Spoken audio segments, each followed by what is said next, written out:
Hi and welcome to my channel. Today I'll be showing you how I make molded candles. I'll be making one of these plus body candles, one of these body candles, and two of these bubble cube candles. Stay tuned to see how I make them. Okay, so some things you'll need to make molded candles are of course your molds. Today I'll be making one of these torso candles, a plus torso candle, and two bubble candles. Another mold that I've used in the past is this. This was an ice cube tray that I just had laying around in my kitchen. That was when I was waiting for this to come in the mail and I was impatient, so I tried this out and it worked really well. So that's another option. You will of course need wicks, and you cannot just use regular like straight candle wax for molded candles. They will not work. I've tried. So I'm using an RRD 34 wick from Voyager Soap and Candle. I've done quite a bit of research on different wicks and stuff, and this is just what I decided to use for the size candles I'm making. You will also need a needle to poke your wick through your molds. I got this at a local craft store or like a sewing shop. This is just a wool needle. There's a pack of two. I chose to use the longer one. And I also got this pack on Amazon.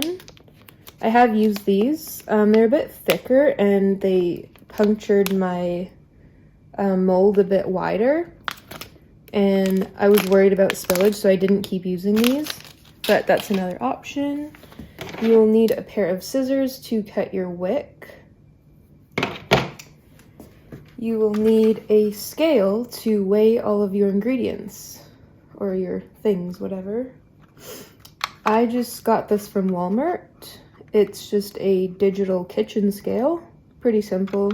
It can weigh in grams, milliliters, and pounds and ounces. I like to work in grams. I find it's more accurate, especially for smaller batches.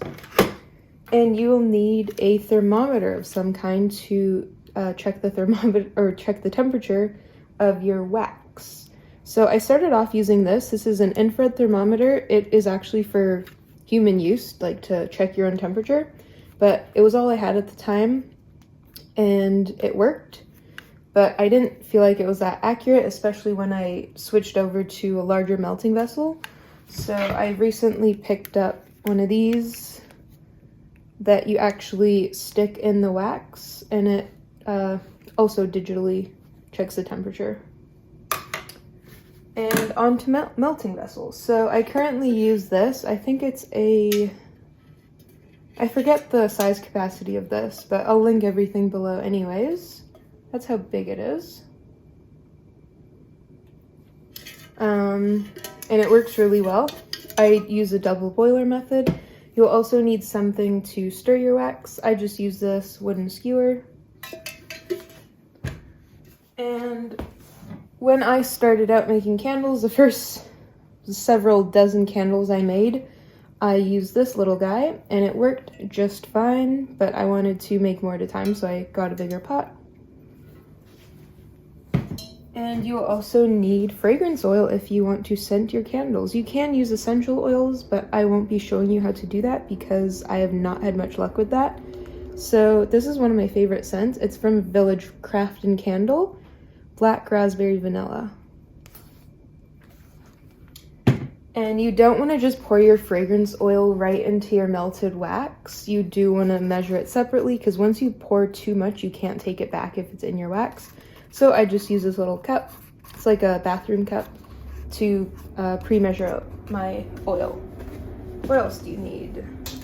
You'll need a pot with hot water, and I usually do this on my kitchen stove, but for the ease of filming this video, I just have that little portable gas thing over there. And oh, you'll always want to keep a roll of paper towel around, just in case of any spills or anything. So So that is helpful. And yeah. When I'm making a lot of different scents at a time or just larger batches, I like to wear this mask because I find after like half an hour to an hour of making candles, I get a headache from the scent and the actual wax like melting. So I just got this mask at like my local hardware store. I won't be wearing it today because I'll be doing such a small batch. And another helpful thing to have and use are safety glasses, just to protect your wonderful eyes. So the next thing you'll want to do is get your formula. So I got this formula from Memory Box Candle Company, and I'm not great at math, but I understood this very easily from how she explained it, and I've been using this for months now. So what you want to do is get your fill weight of however all of your candles you're making, whether it's 1 or a dozen, and then you want to divide that by 100 plus the percentage that you want to fragrance your candles. So for this specific scent that I'm doing, I like to fragrance that at 10%. So I'm going to add 100 plus 10, which is 110.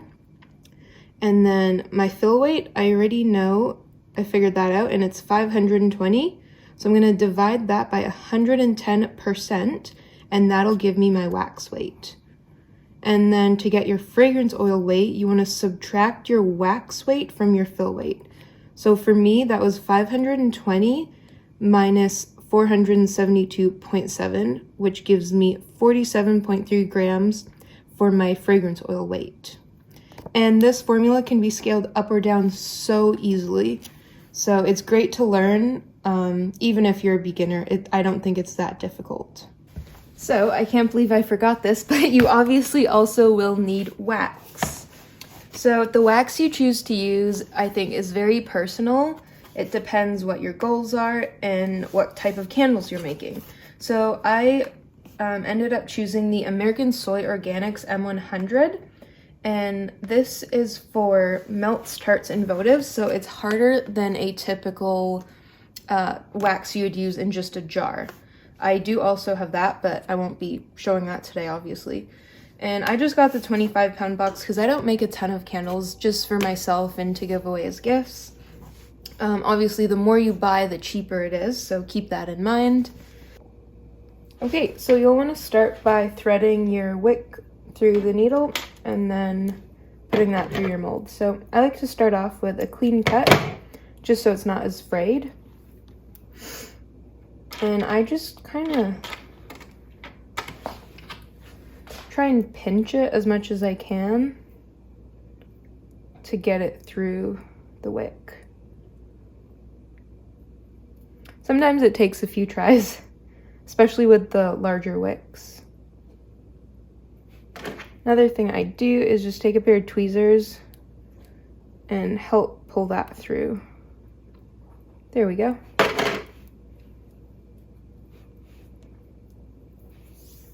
And then you'll want to take your mold. So these are new molds, a new pack. I have used them before, but I got another one. They don't have any hole in there yet, so I'm going to make one myself. I like to kind of go in from this way so I can get it as centered as possible. So it's going to be hard to show that, sorry.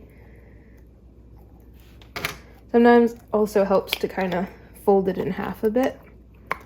That way you don't have to stick your hand all the way down.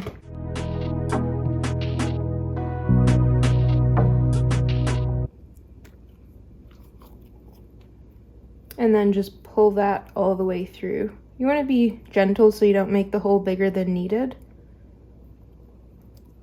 And then take that off. And we have way too much hair, so instead of wasting the wick and having to cut all that off, just pull what you don't need. And do leave a good amount of length still that you can cut off and get a nice clean edge on your wick, but not too much. And then, again, on this side, you want to leave a little bit so you can hold it with a clothespin or a wick centering device. I like to leave anywhere from 1 to 2 inches. And there we go. That is one mold ready to go. Okay, so I've got my wick threaded into my needle, and we are just gonna poke that through the mold. So I'll be using the 2 middle molds today. You can go from either side, and you really want to just get it in the center as much as you can.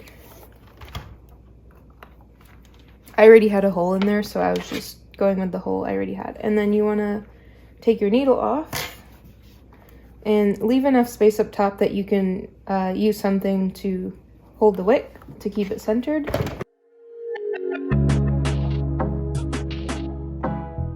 And then this mold is ready to go.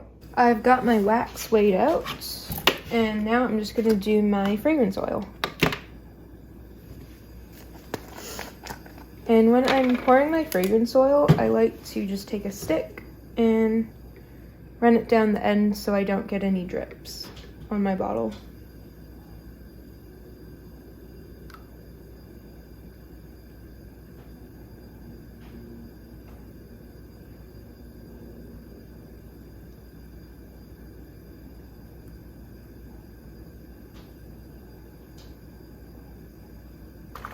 So my wax has been melting for quite a few minutes. It's almost fully liquid, and I'm just now gonna start to check the temperature.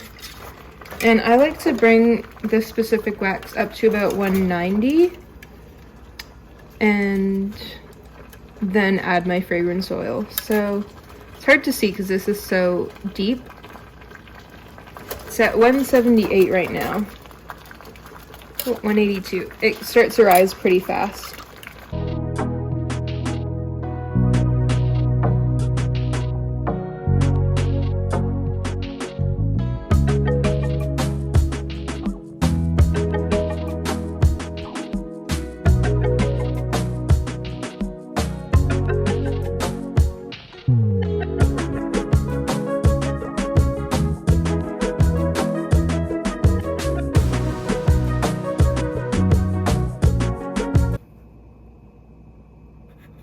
So it's at 189 now. I'm just gonna pull it off anyways.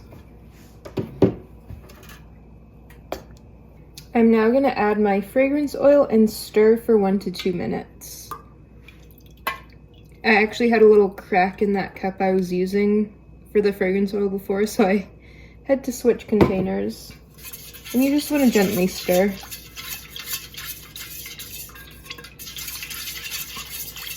And this will help the fragrance oil actually bind to the wax, so that when you burn your candle, you get that really nice scent.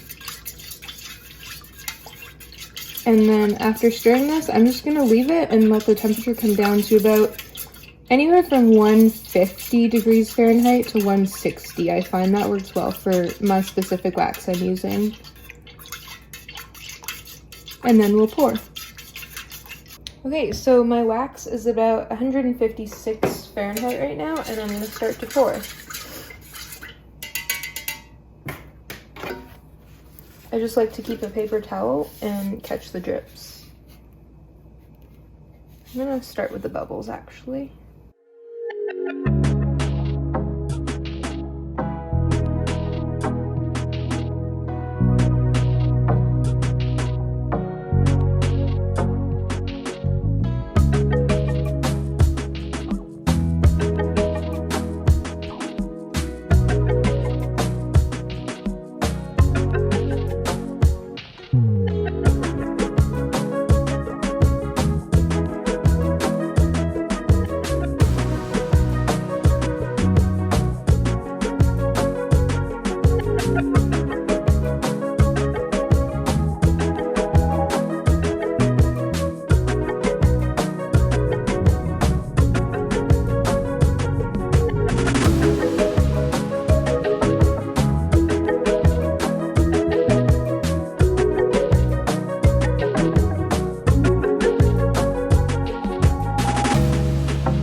something I forgot to mention, you'll also want to have some of these wick bars, or you can also just use clothespins. I like wick bars for this mold, and I prefer clothespins for this one.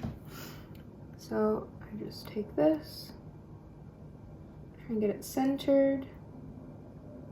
And it is partially touching the wax right now, but the wax is going to drop a bit and it'll no longer be touching.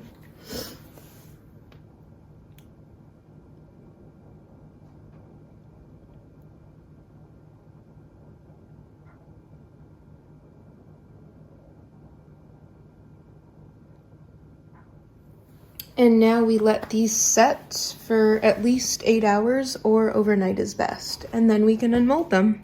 Alright, so it's the next day and these candles have fully set and they're now ready to unmold. So for these torso candles, I like to just start by rolling the edge down a bit. And then slowly loosening up the sides, just stretching it out. I spilled a bit on this, so there's a bit of wax on the outside, but that's fine.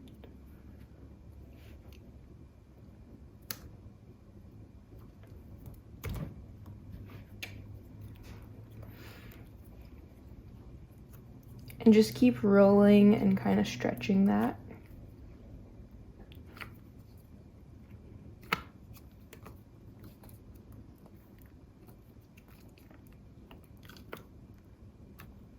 And there we go. There she is.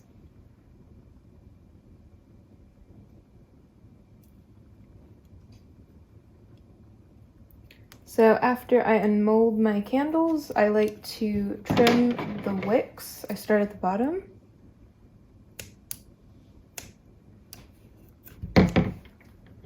And then for the top, I like to get on eye level with the candle so I can see how high, or to just see how long I want to trim my wick. And try and get as clean of a cut as you can so that it looks nicer. I'm gonna trim a tiny bit more.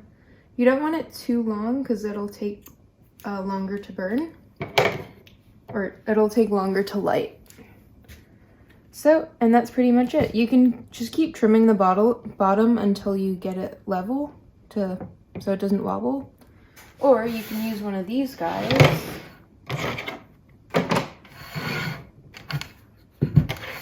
This is a soap cutter or a candle cutter, and it's just a piece of wood, a few pieces of wood, and it's got a metal blade in there and some screws that hold it in. I got this on Amazon.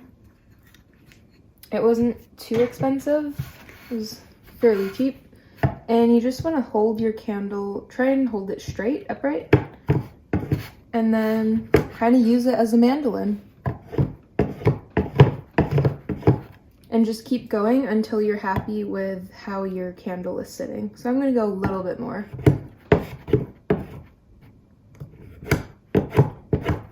And I find with the wick especially, it'll get caught on the blade sometimes, so you just kind of want to give it a nice, smooth, quick motion. And there we go, that's it.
Here are my beautiful candles. I like to burn them in a little dish. I use this heart dish so that when they're done burning, I just let it cool and I can pop it out of here and reuse the dish really easily without having to scrape anything off a table or anything. But yeah, you can use like plates, just make sure they're big enough to catch all the wax, or whatever other decorative dish you'd like to use. Let me know if you like these candles and if you have ever made them yourself or if you're going to make them yourself. And another thing you can do is add color. You can add all different sorts of colors, whatever you can find. I just chose to stick with plain today. But yeah, let your creativity take you away. Anyways, thanks for watching. I'll see you next time. Bye.